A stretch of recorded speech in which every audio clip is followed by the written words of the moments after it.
And then he's getting older. So he starts to save his money more and more. Now suppose the whole economy was only bakers. Well, he could save his money, and if the money was stable in value and didn't get depreciated by inflation, he could save his money and or save his money in the form of owning his bakery.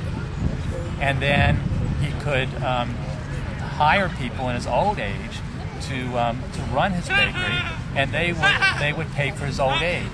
So he had capital in the form of a bakery, savings in the form of a bakery, and as an old man when he couldn't work, the young folks who needed a place to work and needed the tools of a bakery could then pay for the old man to live. And this could be for old women.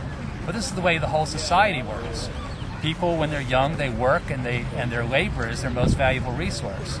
And people, if they save when they're young and save their resources and invest them in productive tools, then when they're older, they'll own those productive tools, and they can live off the young folks who are working using those tools. And everybody benefits across generations. And this is a natural way of things. But if you take the earnings and you tax them, or you counterfeit money and steal from those who own those resources with counterfeit money, then the old folks are left with nothing because they don't own anything that's productive anymore. And not only that, but if you have this system that discourages ownership of productive tools, then naturally the tools aren't there for the young people to work with. And then you end up with massive unemployment for your young folks.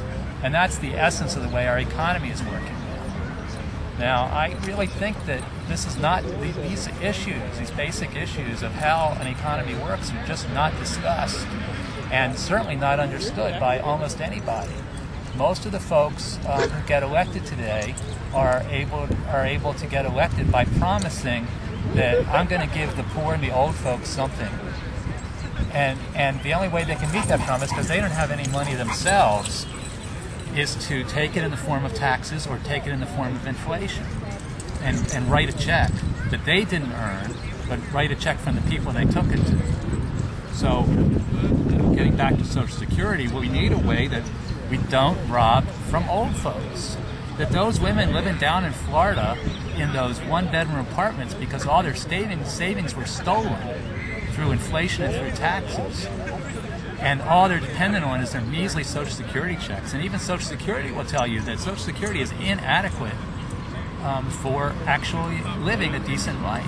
It's right on the website. Go check it out if you want. I didn't say those exact words, but pretty much that's politically correct way. That's what they say, and it's true. And the other thing about the Social Security system is it made a promise to be there for all these old folks. And if you look at the reality of it, seriously look at the reality of it, the Social Security system and the Medicare system, if they were a private pension fund that had to properly account for their liabilities for the future promises they made, according to the former Comptroller General of the U.S., who now works for the Peterson Foundation, the liabilities are somewhere between $60 and $100 trillion.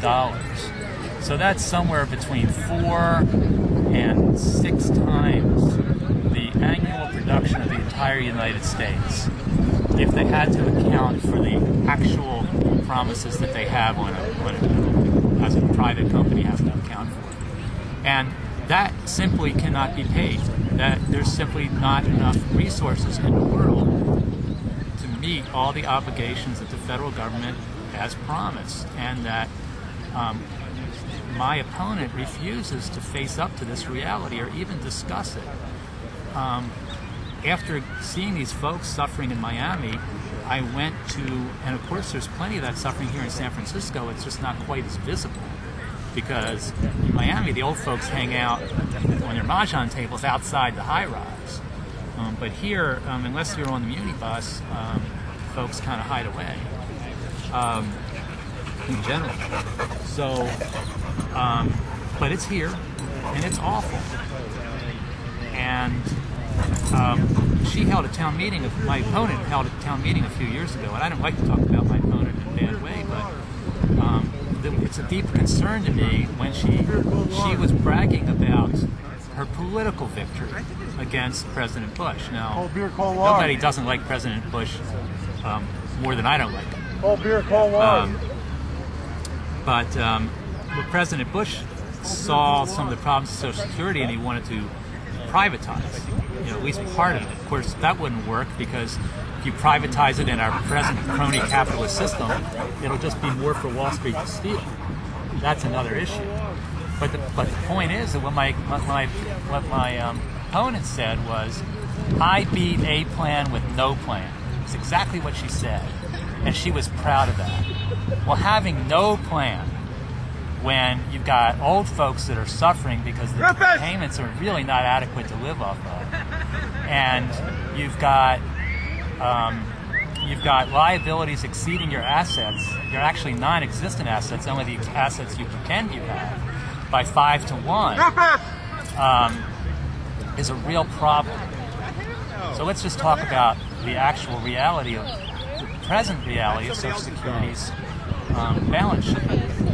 When Social Security was started, and for good reason, because Wall Street had blown up the economy in the 20s with a boom and then a total bust, and then the government responded by a massive inflationary effort in the 30s, which literally starved poor people because their money was becoming scarce, but meanwhile food prices were held up by policy, by plowing under millions of acres of land and purposely destroying crops. So a lot of poor people in the city starved, including my aunt. I had an aunt who starved herself in order to feed her kids in the height of the Depression.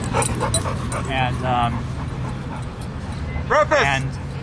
when the policy was to keep prices stable by plowing under fields and killing millions of cows.